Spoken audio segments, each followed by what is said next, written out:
right, I think because we are running so late, I want to get started, and we are going to move this along at a very energetic pace.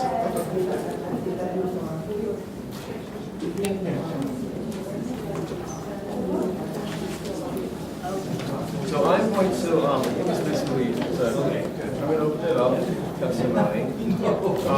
So just to kind of lay out how we're going to do this tonight, and I apologize that there are many, many important statements that that need to be made and heard, and I have to apologize that due to time constraints, that now we're going to ask people to try to focus their remarks to 2 minutes. If you have written testimony, please leave it with us because we will make all of those publicly available. And to set the tone, I will actually take my 5 pages of remarks and actually attempt to boil them down into 2 pages, to 2 minutes. So anyway, everybody, please welcome to the annual hearing of the Voter Assistance Advisory Committee. I'm Mark Chang, I'm the chairman. We heard from a bunch of people before about all the work that goes into making New Yorkers more informed, more active, and more engaged. But this continues, as it has been in the past few years, to be a bad news and good news, and maybe lukewarm news about voters. The bad news is most eligible New Yorkers don't vote. That barely 25% of all registered voters cast a ballot. That's been unacceptable in the past, and it continues to be unacceptable. And we have to find new ways to engage those folks. Now, even with this downward trend, we are bringing new voters into the political process.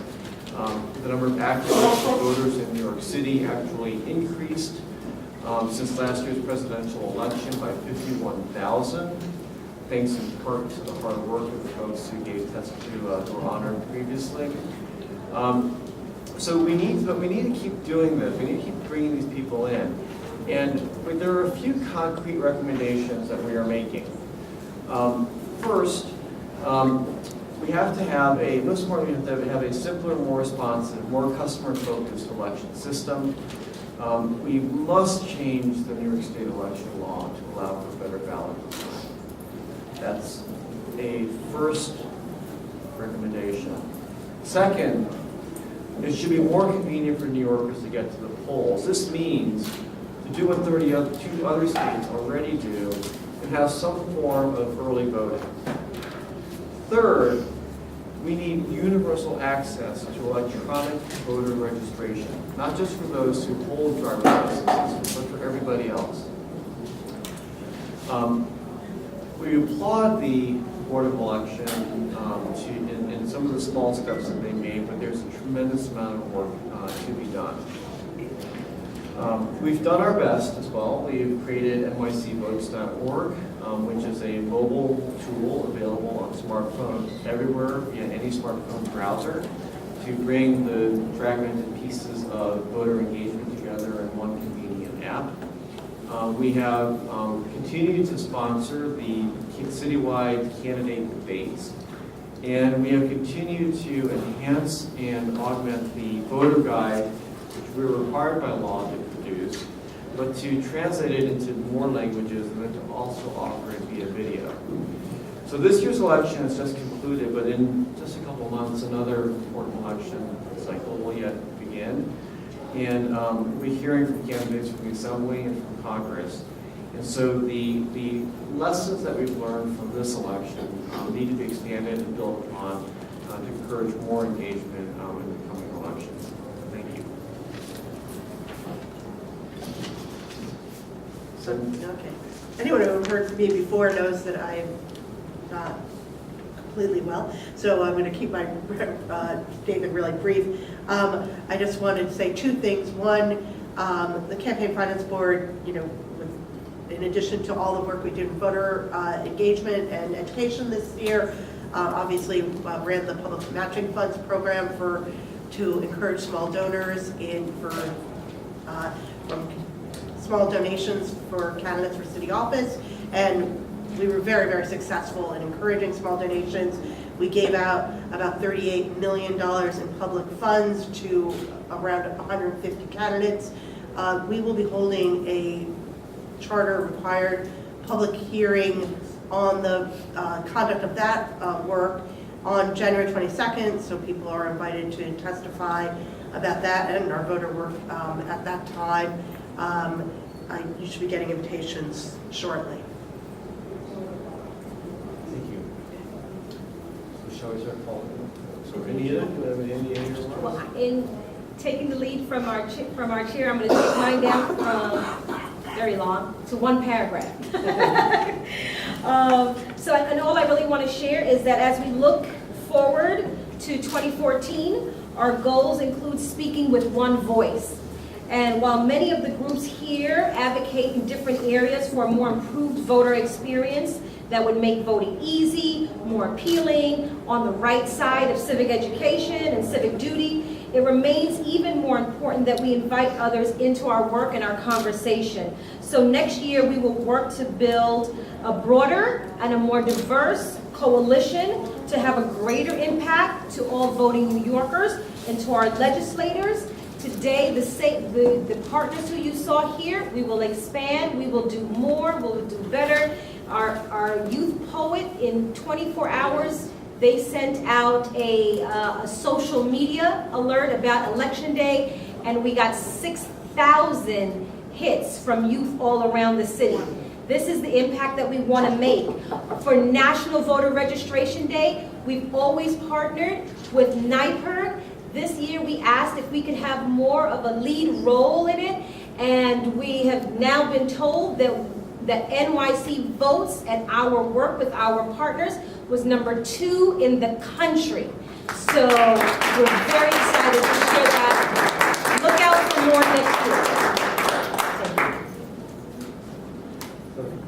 Jane, let's say something. Just to say thank you. So we're ready to have testimony.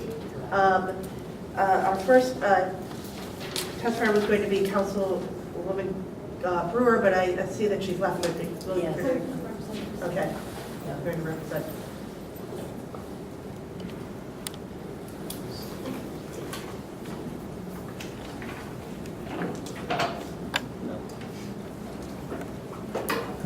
Is this on? Okay. Hi everyone, my name is Will Colgrove. I'm here to testify on behalf of Councilmember Gail Brewer, who unfortunately had to leave. At Art's request, I will summarize my remarks, but I do have copies of my full written statement, which you can obviously share with anyone. Testifying on behalf of Gail Brewer, Councilmember for the Upper West Side of Northern Clinton in the New York City Council. Councilmember Brewer also serves as the chair of the City Council's Committee on Governmental Operations, which has oversight over the New York City Board, as well as the Campaign Finance Board, amongst other agencies. At the outset, I'd like to thank Amy, Art, Anita, and the entire VAAC, CFB board and staff. They've always been fantastic and responsive to our office. So thank you for all of your work. It's always good to work with an agency who cares, and you guys clearly do. In our committee of the City Council, we've held several oversight hearings regarding the CFB and the BOE since the 2010 primary election. I'll focus my remarks on some repeated problems we've seen in Election Day operations and some potential remedies. Although the staff of the Board of Elections are hardworking, dedicated public servants, virtually every election for the past several years has had similar difficulties, including late poll site openings, malfunctioning equipment, poorly trained poll workers, poll site accessibility issues, long lines for voters at poll sites, and problems with affidavit ballots. It's of the utmost importance that New Yorkers are able to exercise their right to vote in the simplest, most streamlined manner possible. And as I'm sure you know, far too many New Yorkers continue to face unacceptable obstacles in attempting to cast their votes. I'll now address several of the issues which exist. The first part of the voting process that requires overhaul is voter registration. New York's voter registration system is far too onerous, far too timely for voters, far too time intensive for voters, and far too error prone. We need to pass legislation like the Voter Empowerment Act, sponsored by State Senator Michael Gianaris and Assemblymember Brian Kavanaugh, which would significantly overhaul the voter registration process. We would like to applaud Governor Cuomo and the state DMV for their My DMV system, which allows voters with a valid state ID to update their voter registration information online. This is a step in the right direction, but it is only a step and more must be done. Second area that needs improvement is our lack of early voting or no excuse absentee voting operations. My staff spoke with election administrators across the country who implemented early voting or no excuse absentee voting. They all praised it and were shocked that a state as progressive as New York lagged so far behind in their election administration. I believe the state legislature must act on early voting a reality, and Speaker Silver's Bill A689A should be adopted. Another area, as was mentioned previously, that needs improvement is the design of our ballots. Every election, we receive countless complaints about the minuscule font size and confusing directions on ballots. Unfortunately, as with most election issues, comprehensive change requires state action. To that end, I hope that Assemblymember Kavanaugh's Voter-Friendly Ballot Act will be passed by the state legislature soon to give voters a ballot they can actually read and comprehend. Another issue which must be addressed is the lack of a consolidated primary election schedule. The State Assembly recently held a hearing on this issue. That's something that must be looked at. Holding a single primary election, as potentially has been proposed in June, would save state and local governments $50 million and would likely improve voter turnout. Another topic we've been debating in the City Council is instant runoff voting, or IRV. A comprehensive IRV system in New York would save us up to $20 million per election cycle by eliminating the need to hold separate runoff elections. Assemblymember Kavanaugh has introduced a bill at the state level that would allow for IRV in New York City. We are also considering legislation in the City Council to do so. At the very least, we'd like to pass a bill that Councilor Brewer has introduced, Intro 1108, which would establish IRV only for military and absentee voters who are currently disenfranchised by the process due to the very short time window between the primary and the runoff elections. Finally, we'd like to mention two recent legislative successes we've had, which were recently signed into law by Mayor Bloomberg. The NYC CFB supported both of these bills, and their hard work to guarantee support was greatly appreciated. First, Local Law 114 of 2013, my sample ballots bill, codifies a requirement that the city DOE post sample ballots on their website, which allow voters to easily enter their address and view who they will be voting for. I do want to thank the Board of Elections because at our request, they took the initiative to launch this service on their website last year. It's been a tremendous hit with the public, and now we've codified it into law. Next, Local Law 116 of 2013, my text message contributions bill, will allow candidates running for office to accept campaign contributions via text message. There will be a cap of $99 per candidate per contributor per year for all text donations, which will further encourage small donations. As we all know, the New York City Campaign Finance System is often lauded as one of the country's best examples of how to encourage small donors. We believe this law will provide a new way for people, especially those not typically involved in the political process, to donate to elected officials. I also want to thank Eric Friedman from the CFB staff who worked extensively with me and my staff on this bill. It's a smart way to merge technology and good governance and will hopefully attract more donors to the political process. Thank you again for allowing me to testify. I look forward to working with you to make voting easier and more accessible for all New Yorkers.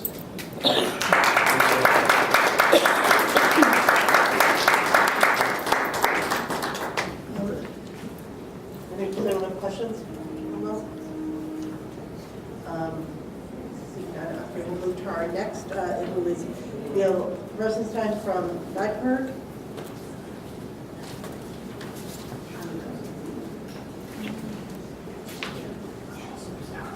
Thank you.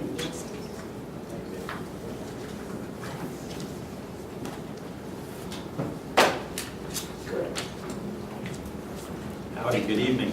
My name is Neil Rosenstein. I'm the Government Reform Coordinator for NYC, New York Public Interest Research Group. It's a pleasure to be speaking to you this evening and commend the Chair, Campaign Finance Board for the great work you've done. We've been really impressed with VAAC's rebirth, so to speak, here at the Campaign Finance Board. I will certainly be paraphrasing the 27 pages. I want to just focus on three things we think went wrong and three things we think went really right. And we do this having come from registering thousands, sometimes tens of thousands of voters a year, running a helpline with our colleagues in Common Cause, hundreds of calls this primary season, and along with our advocacy efforts. You know, by four, it's been mentioned earlier, the most common complaint of voters was the ridiculous size and design of the ballot this year. And that can be traced to a failure in Albany, but also a failure by the city board. And one of the things that we really want to see, and we hope VAAC will hold them accountable, we want the board to hold a public hearing. We want them to hold a public hearing, and we want them to show what a ballot would look like if they didn't print it in 5 languages, because they have to do the same size across the city. We want to see what a ballot looks like if it's in landscape mode, if it's opposed to portrait mode. We're the only county now in the state, for election jurisdiction that uses portrait mode and landscape mode to get us more real estate. We want to know what's going to happen if we do ballot on demand, which will allow folks to have their own ballot without multiple languages in their own language and therefore enlarging font size. I think the board deserves it. To the voters of the city of New York who've known this is a problem since 2010, the first year optical scan came out, and they've dithered since then. We hope Mike Ryan and the new folks at the board will do that, have a public hearing so this is transparent and done in the open. We can make sure we can get a system that doesn't cause voters confusion at the polls. I don't normally wear glasses. I could not read that ballot, certainly not the instructions. The board also deserves a lot of credit. We do have that in the testimony, but I'm going to skip to one or two other things. The voter cards, these ridiculous voter cards that voters have to hand out, that poll workers fill out at poll sites. What a ridiculous waste of time. Once again, the only jurisdiction in the entire state that does it, I time my poll worker 30 seconds. Multiply that times 800 voters in a busy presidential election for an ED. That's 6 hours of work that those two poll inspectors are needlessly doing for no purpose in creating long lines. Like Ryan promised to get rid of this before this election. His commissioners might have had different opinions. It's now time for them to come back and to eliminate and get rid of those voter cards. We also think the board deserves a public explanation about some of their staff. We've attached a letter at the back of our testimony about some troubling training at the very least which was done, where a lot of voters across the city of these 5 sites were told that they had to do party line voting. That includes poll site coordinators who said this. It's a training failure at the very least. We have machine technicians in Brooklyn who improperly set up a machine in one assembly district. Probably set up over 100 machines. Who's been a problem poll worker. These folks shouldn't be protected by patronage. People want faith in the board. They want more resources. They have to deal with these things and tell us if this person is being disciplined, how they're changing their training, and do culpability. I'm now going to end with 3 quick suggestions, out of about 50 in there, for the city, and with hope for the new mayor, and with VAAC. I'm going to take over and start needling and pushing you and getting. And these are just. In. 3 things this mayor can do to really, and the new council, to boost voter registration and participation. The first one is a lot of contracts coming up with municipal workers. Establish time off for city workers, not essential, on election day to work the polls in the general election. They get primary day off. They're qualified. They're literate. They may not all be willing to work 18-hour days, but a lot of them will. This board has been unable to recruit translators, right? For years, enough translators. At the very least, make a program. If you're a city worker and you can speak Korean, you can speak Spanish, or one of the required languages under the Voting Rights Act, that they provide it. They're breaking the law. It's ridiculous. It should end. It's easy to do. We hope the mayor will do that. Certainly, we think this mayor, as opposed to the new mayor, will reverse the last 2 mayors' opposition to letting city workers get the same kind of verbal assistance in collecting the forms that state workers do in DMV offices and in motor voter offices, so that city folks going into city agencies have the same ability to register to vote, and in essence not disenfranchised by agency programs which favor people with driver's licenses. Right? We think the mayor can update that program as well and make sure across the board, in NYCHA as well as other entities, are registered to vote. I'll end with the 3rd one. The Board of Elections right now, if you think someone is registered who died, right, and you see that it comes in your mail and you're a neighbor, you call up the board and say, I think this person died. The board is allowed to take that information. They're also allowed to take information from city agencies. And if we want to cut down on affidavits, if we want to save people from losing their votes by going to the wrong poll site, there's no reason the mayor or council should not be directing city agencies to send updated address information for folks who are in their databases when they do it, so the voter rolls are clean, so people aren't turned away or confused, create long lines for everyone, create affidavits, and increase costs on election day. So our testimony details some real easy, quick fixes that we can do here in the city. We also have around 10 pages of what they can do in Albany, but no one should hold their breath for that, obviously. We hope you'll take a look at it. We look forward to working with the bank in the future. Sorry if I want to rule over my trip. Thank you.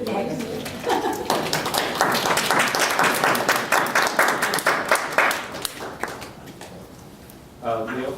Yeah. 2 questions. So, a lot of talk about the ballot and difficulties with the ballot. This past election, we had, 6 initiatives to vote on the back of the ballot. A lot of people didn't turn it over. And there's also a lot of, there are a lot of elections or lines on there that people don't recognize have to be on there. So I don't think the ballot's ever going to get smaller. We're going to always have these kind of things to deal with. So what does NYPIRG think about having it, we have the technology to have it on the screen. You could have all the information in any font size, any language, and you could also do it by district. What does NYPIRG think about that concept? Because right now, to go back to paper, I don't even understand why we're dealing with paper at this point, but if you have to have it, you could have paper at the end. You could print out what you voted. Put that a receipt. And, when we had to, federal law said we had to get rid of the letters because there was no verifiable audit trail at the end. The choices were an ATM style machine, similar to what you're talking about, an optical scan. A lot of folks chose optical scans, and one of the reasons is that Brendan Simpson did a great report that showed there were lower rates of undervotes on optical scan than on the same full-face ATM machines. That's a pretty convincing argument in and of itself. You also have the actual ballot, the voter verified ballot at the end. That said, we agree with you. We called on the board to have ballot marking devices, which they have right now one at a poll site, at every single table. So any voter who came up would be able to use a ballot marking device, in essence, to present the candidates in enlarged font, whatever, and it wouldn't be tucked away in a corner. There's a lot of security concerns also around those ATM-style machines that don't contain an original of the ballot. There was an $80 million investment in optical scan, and we think if it's done right, and if we go to things like landscape, or ballots on demand, that you'll have ballots and it works across the country, and it's ultimately a more verifiable and better system than the ATMs. I think we're going to continue to suffer with these ballots that are going to, there's no way you can get it all on sheet of paper, and no candidate wants to be on the back of the ballot, in fairness. So there's no way it's ever going to be satisfied through looking at it on a piece of paper, whereas we have the technology to have it on the screens, any size, any language, any district. And I just think there's a practical reality there that we should be looking at. And you nailed it on the head, because the legislators in Albany haven't passed this bill because they don't want to be on the second page. Yes. But in state after state across the country, we're the only state in the United States, maybe the jurisdiction in Pennsylvania, that still has full-face ballots that mandate all of that candidates being presented on the same page. And there are a ton of incumbents with very high incumbent re-election rates in other states as well. So we think that that is a sea change for the legislature, and in the interim, ballots on demand, instead of printing a ballot in 5 languages. And to be fair, we think this was a good decision by the board. Not everyone gets a ballot in 5 languages, but it's unfair if someone who just gets their ballot in English and Spanish for the font size to be 3 times as big as the person in Queens who might get their ballot in Urdu, in Chinese, in Korean, in Spanish, and English. So they made the ballot size the same across the city. We can get away from that, all right, by printing multiple ballots at an ED, an English-Spanish ballot, an English-Chinese, an English-Korean, usually always English, so the poll workers will be able to handle it. Increase font size. There's a very non-confrontational bill in Albany that will reference Kavanaugh's bill, which would get rid of a lot of the clutter on ballots. And those 2 things together, moving to a landscape design, would make these ballots readable and still have all the candidates on one side. The ATM is an argument. Maybe we'll end up going there. But right now, they don't have verifiable ones, and it was a big concern to have.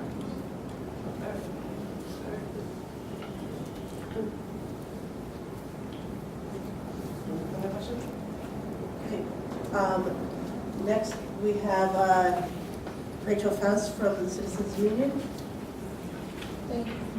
Thank you, Neil.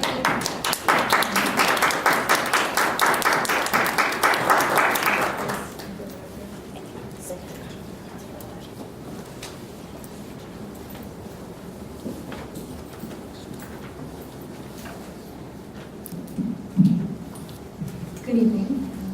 I'll also try to be very brief, knowing that there are others here.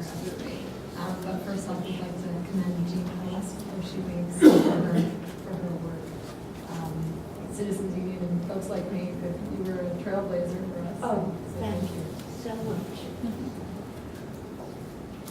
So we've been pleased to provide testimony at these Rachel, annual. can I don't know, can you just put maybe the microphone closer to you? It's hard.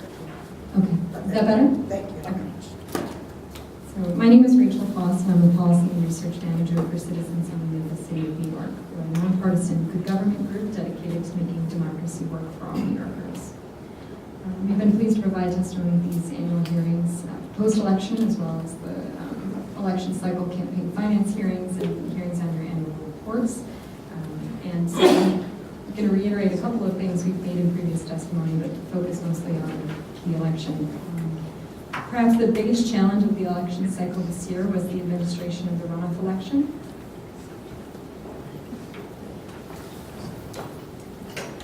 And as you know, the Board of Elections decided to use paper machines after legislation permitted this that was passed by the state legislature due to tight turnaround time. We supported moving the date of the runoff to 3 weeks after the primary, but we also support the institution of instant runoff voting as a permanent solution. And this was supported by the VAAC in your annual report, which we very much appreciate.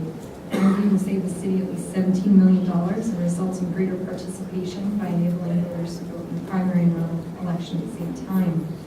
The decrease in turnout is a great concern, so only 16% of registered voters voted in the primary election for public advocate. That decreased to 5.7% for the runoff election. It's a decline of 345,000 voters. One bit of data we'd like to present to you that is of particular interest is that military and absentee voters see even greater decrease in participation. The decline was 11% more than for other voters. The proportion of military and absentee votes that cannot count because they were postmarked or received late also increased during the runoff election by 3%, including almost 34% among military voters. And we have a table of that data. Given the VAAC support for this issue, we urge you to support it in future annual reports and other opportunities that you might have to support state and city legislation. I think the window of time on this issue is unfortunately closing, given that the runoff just happened. As soon as you get a little bit further away from the election cycle, attention on these issues tends to fade. I know that Councilmember Brewer has legislation that would implement this, and there's also legislation at the state level, but we urge the VAAC to make this a top priority. There's other legislation that's present in the City Council we urge you to look at. Given the passage of the text messaging bill and the online sample ballot legislation, the City Council is establishing its authority over local elections in a way that it hasn't before. So there's a number of bills that I list in the testimony that we encourage you to look at that could be worked on by the City Council next year. And we'd also urge you to do some work administratively on some issues. Acting as an advocate to the extent it's appropriate by passing resolutions in favor of many of the issues in your annual report, early voting, ballot design, all the topics we've been talking about. And I know you've got a lot of great partners with city agencies in doing voter registration. Unfortunately, there's not great data about which agencies are doing well. We get a flat number from the Board of Elections in their annual report. There were just 2,900 completed forms submitted to the Board of Elections from city agencies, not counting CUNY, according to their 2012 annual report. This is very low. I think it's something that could be worked on a bit more. The pro-voter law of 2001 actually, we believe that it requires agencies to do this in a more comprehensive way, and unfortunately it's an enforcement problem, and we understand that you have limited resources as well, but I think in order to ensure that agencies are complying with the law, a robust effort on your behalf would certainly help with that, especially since you are authorized to do so under the city charter. The other issue we wanted to raise is the extremely low registration rates for 17-year-olds who can pre-register to vote. Only 5 17-year-olds in all of New York City were pre-registered, according to the City Board of Elections 2012 annual report, down to 11 in 2011. This is stunningly low. 5 is unacceptable for the City of New York. I know you're doing a lot of work with the Poet Laureate program, but this is something that I think partnership with the DOE could certainly help increase. Thanks again. I appreciate the opportunity to present testimony.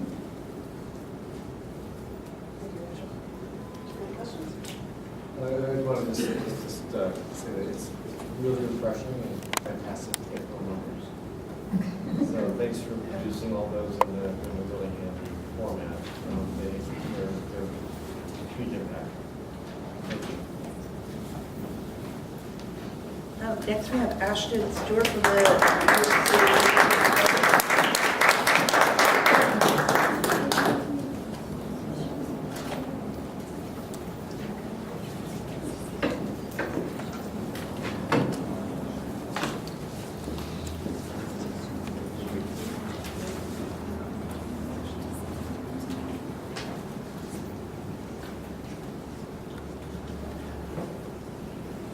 Good evening.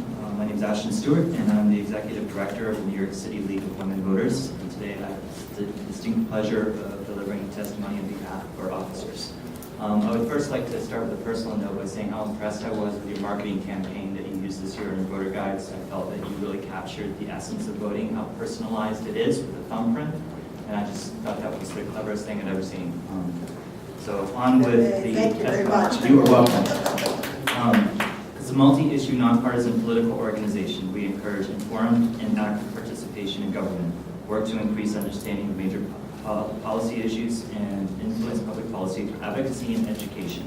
For over 92 years, voter education, voter service, and election administration have been priorities for the League of Women Voters in New York. Accordingly, we appreciate this opportunity to give testimony before the Voter Assistance Advisory Committee, and thank you for inviting us to participate. After the low voter turnout in the 2009 citywide election, we were confident that the turnout would improve for the 2013 city election. When we learned that the numbers of the voters for this year's election were lower than it was before the passage of the 19th Amendment, we were shocked.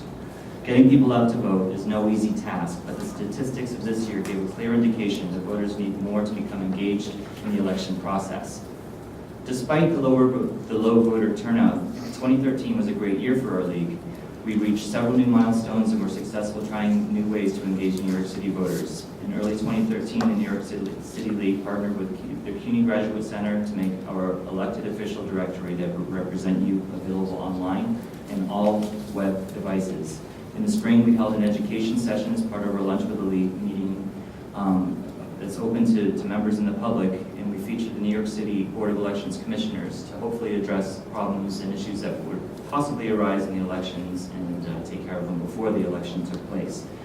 In the fall, we partnered with the city government and various voting advocacy organizations representing a range of age and ethnic populations for our National Voter Registration Day in Bryant Park. We were pleased to be joined by the National League President, Elizabeth McNamara, and our State League President, Sally Robinson, as well as many other supporters, including actress American Ferrera and Senior Vice Chancellor of CUNY, Jay Hershenson.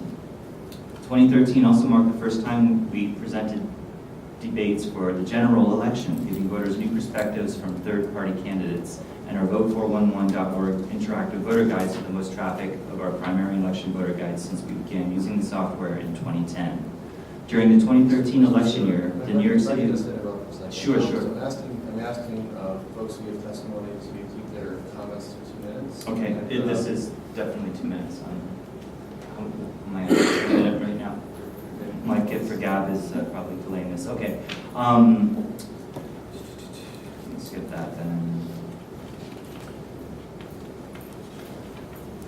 Election day trouble calls that we took this year were fewer than they had been in elections in the past.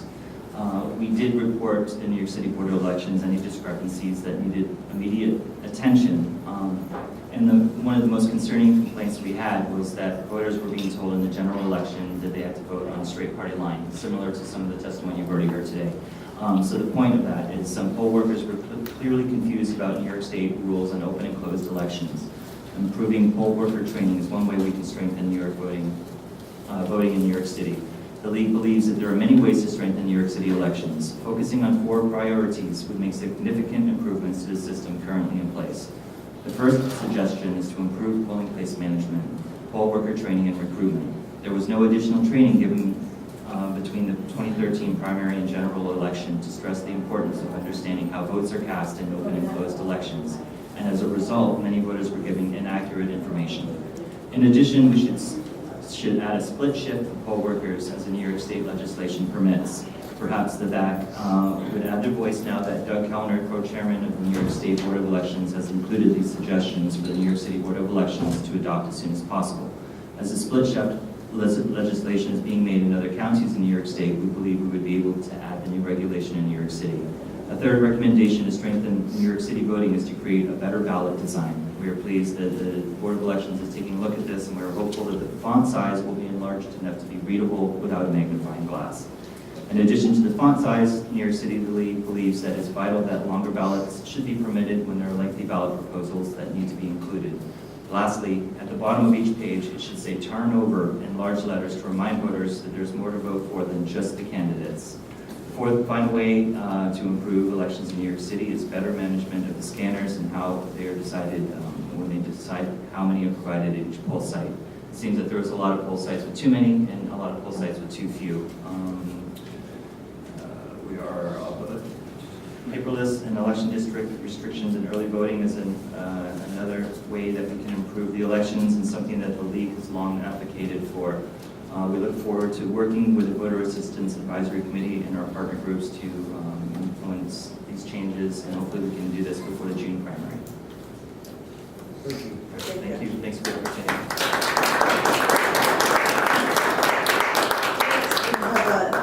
John, and I'm going to I'm right here. butcher your name, so I won't even try, from Galeo.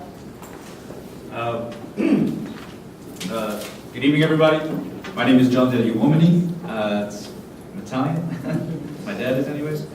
So I'm the New York Program Associate with the Naleo Educational Fund, and our mission is to facilitate the full Latino participation in the American political process from citizenship to public service. I'd like to thank the New York City Campaign Finance Board, Voter Assistance Advisory Committee for inviting us, especially Onita and Sabrina, with whom we've developed a wonderful working relationship with. I just want to go over a brief highlight of our voter engagement efforts during the last year.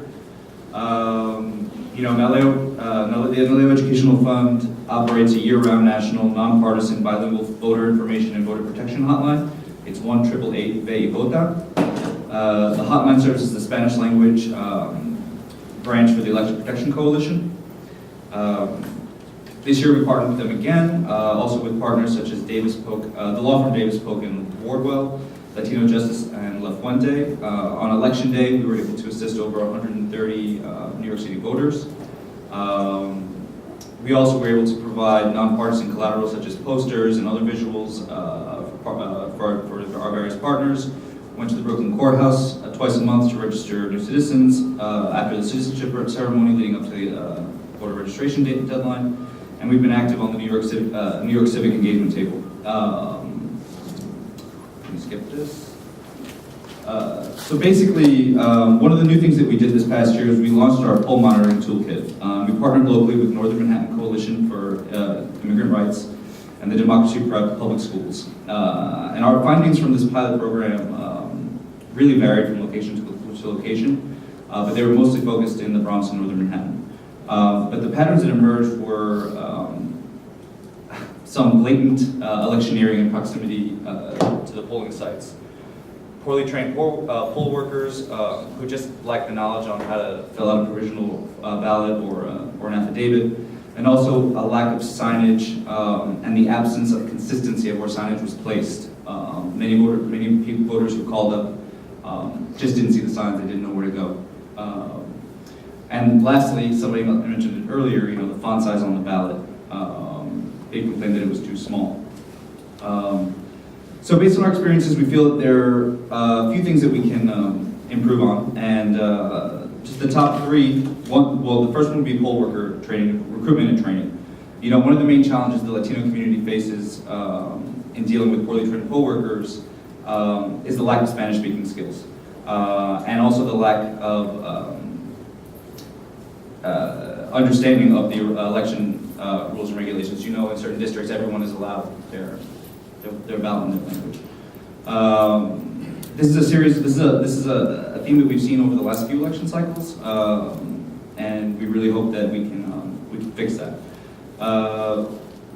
Attached to that is, a lot of newly naturalized Americans have a hard time casting their ballots because their names aren't on the voter roster. And that's because, generally they're naturalizing, they're taking their citizenship ceremony rather right before an election, and they're right before the deadline for registration. And they're registering last minute, and we feel that the Board of Elections isn't updating their rosters quickly enough. Because the consequences when they go to their polls on election day, they're not there and they're turned away, or they're forced to fill out an affidavit or provisional ballot. And this often we find leads to great, voter disengagement. People, after they've had that one bad experience, they don't want to go back. And also the last thing, just really quickly, we think that the BOE needs to revamp its website. It needs to be more voter friendly. Right now, it's too focused on the candidates. You get more information on how to become a candidate than you do on how to vote and the process of voting. That's about it. Sorry. Thank you. so much. Thank you.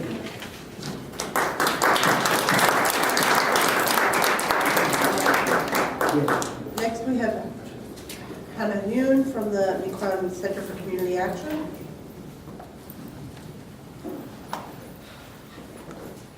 Good evening. My name is Hannah Yoon, and I am speaking for the NYC Center for Community Action. NYC Center is a 29-year-old organization committed to advancing the civil rights of the Korean American, Asian American, and immigrant communities, and serving the marginalized within those populations. We have registered over 60,000 individuals since 2004, and we continue year by year to organize multilingual door-knocking operations, phone banks, and voting assistance literature to empower our communities within our electoral system. In addition, we've worked with the Board of Elections to recruit bilingual volunteers to be poll workers and interpreters for the Board of Elections on both primary and general election days. We ran all-day hotlines out of our office for the Korean American community. On November 5th, our volunteers interviewed over 500 Asian American voters in exit polls as part of a nonpartisan voter protection program organized by the Asian American Legal Defense and Education Fund.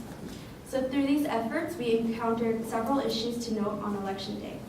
First, one of our bilingual Chinese American volunteers, who's working as an interpreter for the Board of Elections, she observed that at her polling site in Queens, the interpreter presence did not reflect the community need.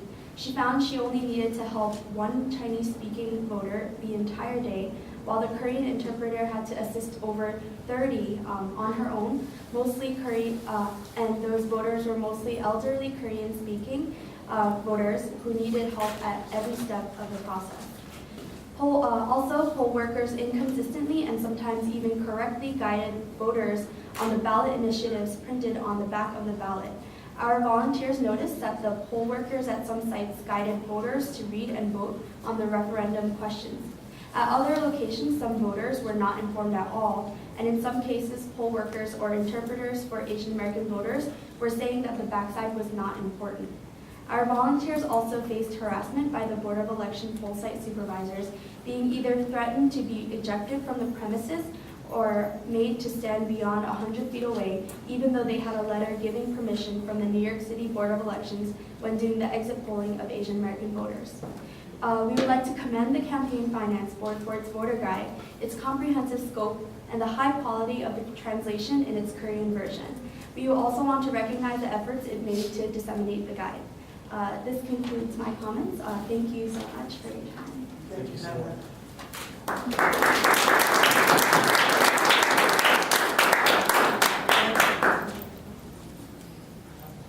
Okay. Next, we have our 2013 Poet Laureate, Ashley August.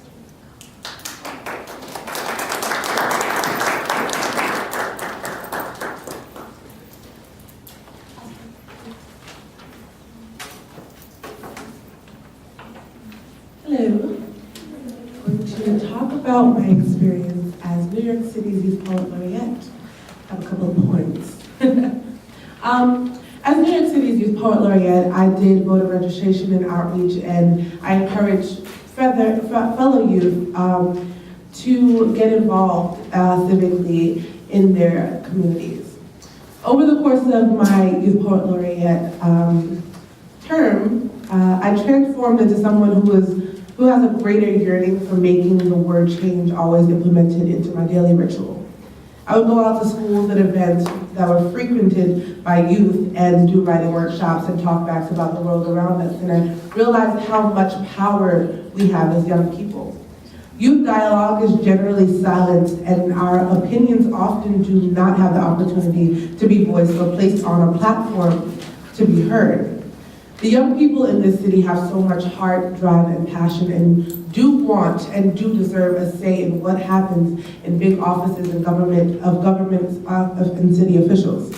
Speaking to the youth and performing my voting-themed poems made them think, and it made them wake up and realize that they can power together to create change. One group of youth that told me after our workshop that they're going to get together to save the theater, music, and art programs in their schools. So they reached out to their commissioner, reached out to the people in their community who can help fund their program. The power of the youth voice is so booming, and it is a force to be reckoned with. And if we have more opportunities like the Youth Poet Laureate program to display the strength within us and the capability we have of giving a new face to the word change, we would blow your mind.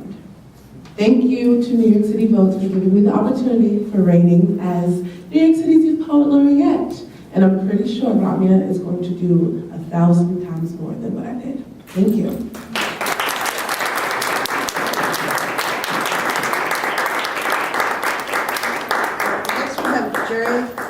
Guatemala from the Asian American Legal Defense and Education Fund.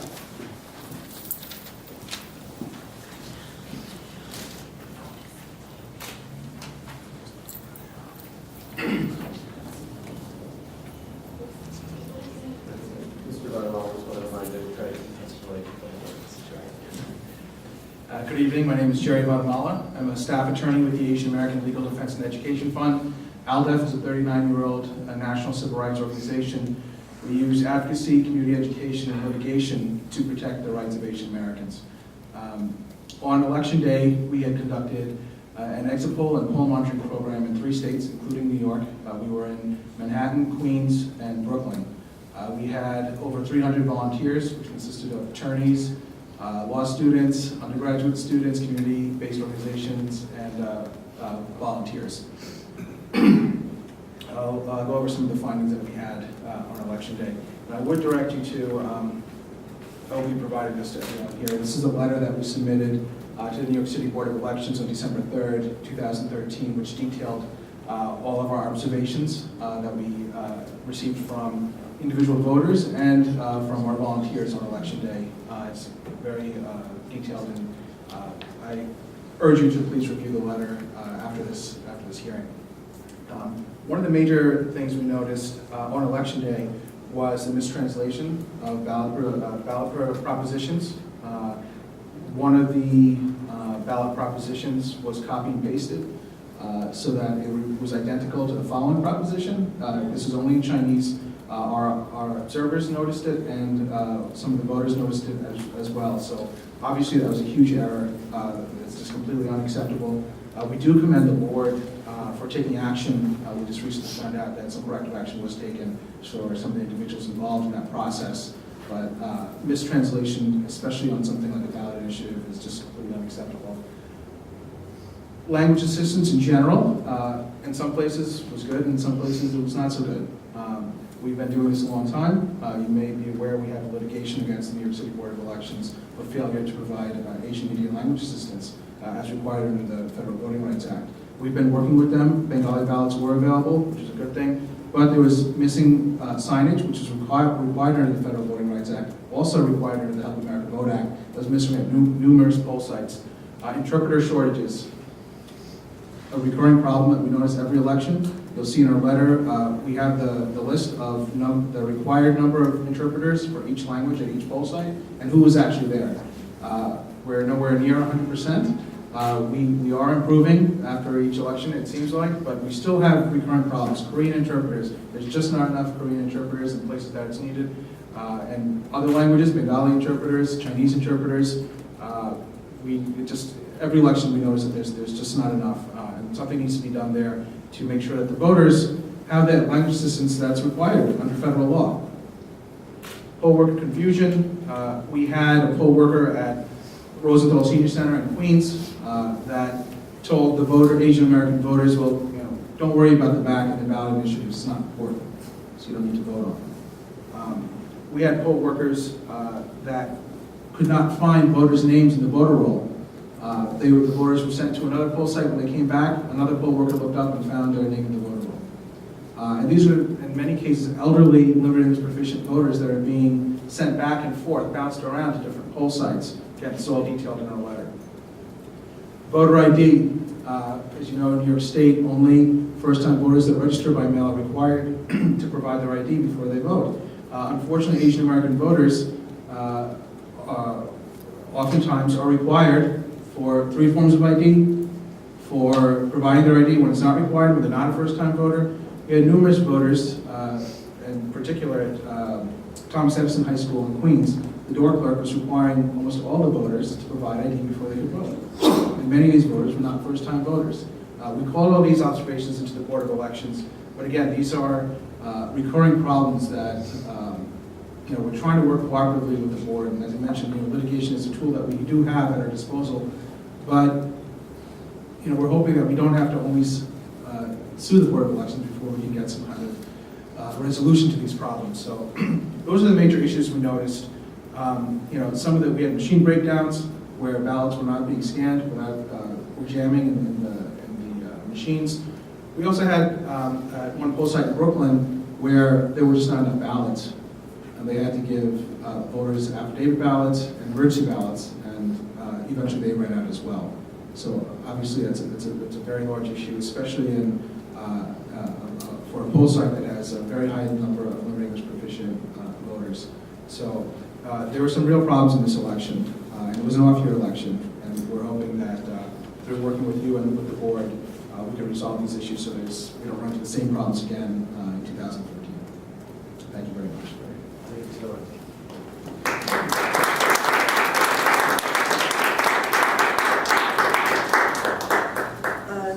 Two more speakers. Mr. Udin from ASAL. Hi.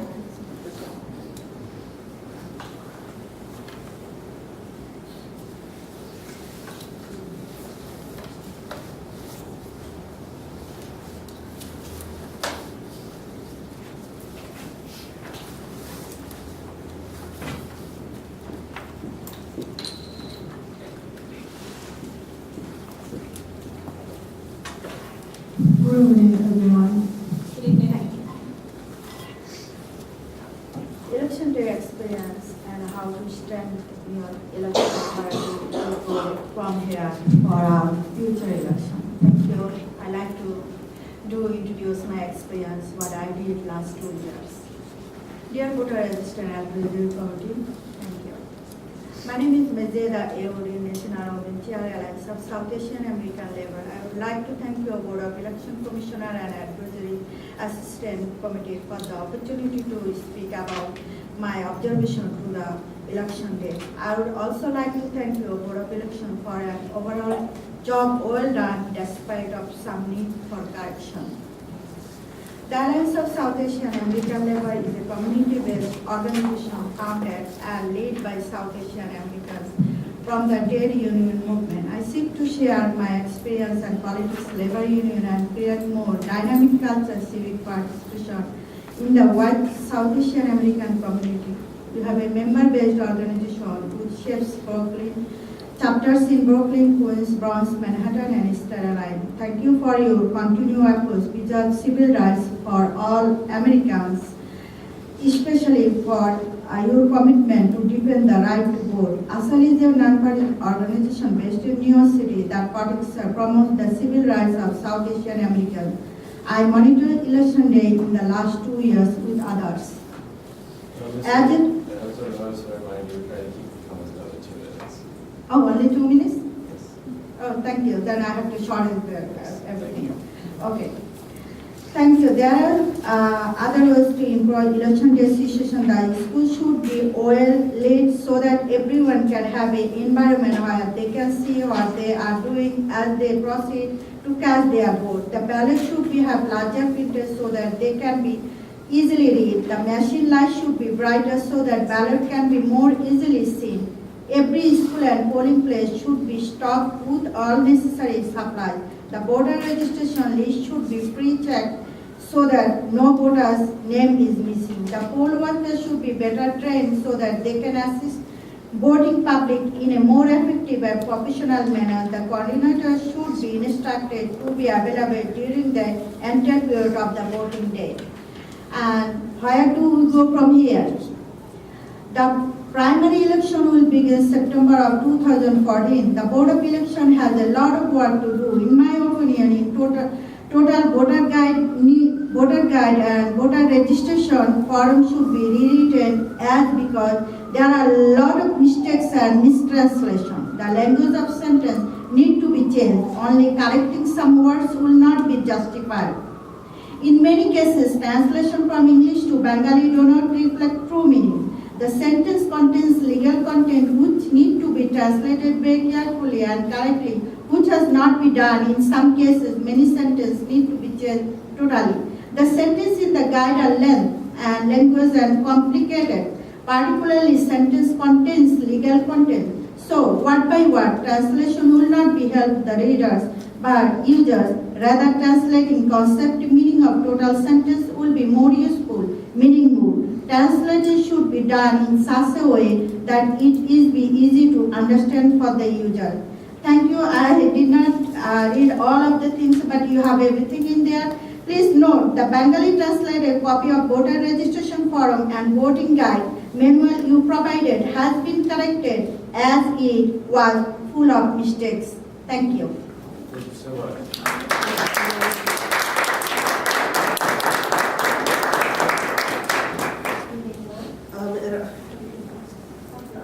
Our final testimony is from Lisa Lewis from Delta Sigma Theta Sorority.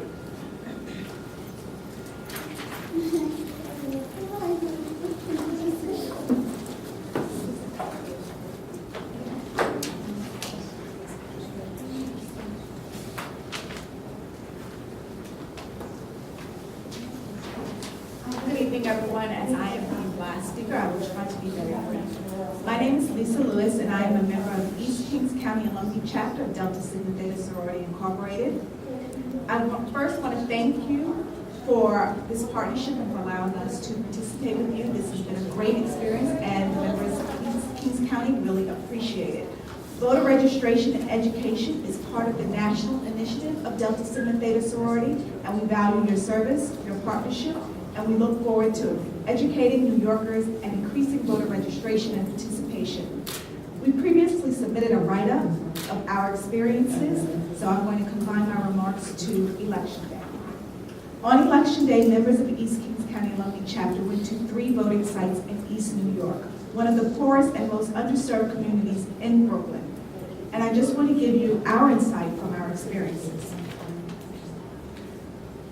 First, there were a number of voters who were frustrated because they were unaware that their voting sites had changed. There were several voters who sometimes went to 2 or 3 sites before they were able to find their site, if they even went. Some voters told us that they were just so frustrated they were going to go home. One of our recommendations would be to inform people in a manner that is more public, using public media, public newspapers, when their voting sites have changed. Oftentimes, I know the communication was made through the paper that was sent out. However, voters do become comfortable when they have been voting at the same site for numerous years, and they often do not read these mailings. Also, there were many poll workers who did not know where the correct voting sites were for some of the people who came to vote.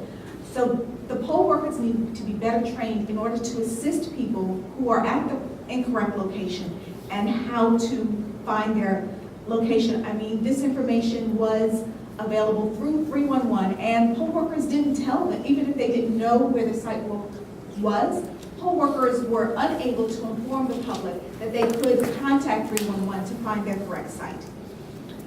Also, more assistance was needed for the elderly. There are many elderly people in not only East New York, but all over the city, and there were not enough workers who were available to assist them. Finally, there were no or very few Spanish-speaking poll workers at these sites. Fortunately, there were some members of the public who were voting who were kind enough to lend their assistance. However, this is unacceptable as translators on site is part of the responsibility and is part of the law that translators be available on site. Actually, that concludes my recommendations, and good night to everyone. Thank you again. Thank you very much.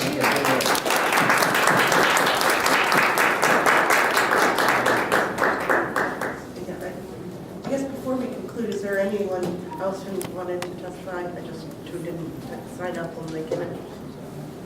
Okay, well, thank you all very much for your testimony. Yeah, we will put all the written testimony up on the website. Thank you very much. So,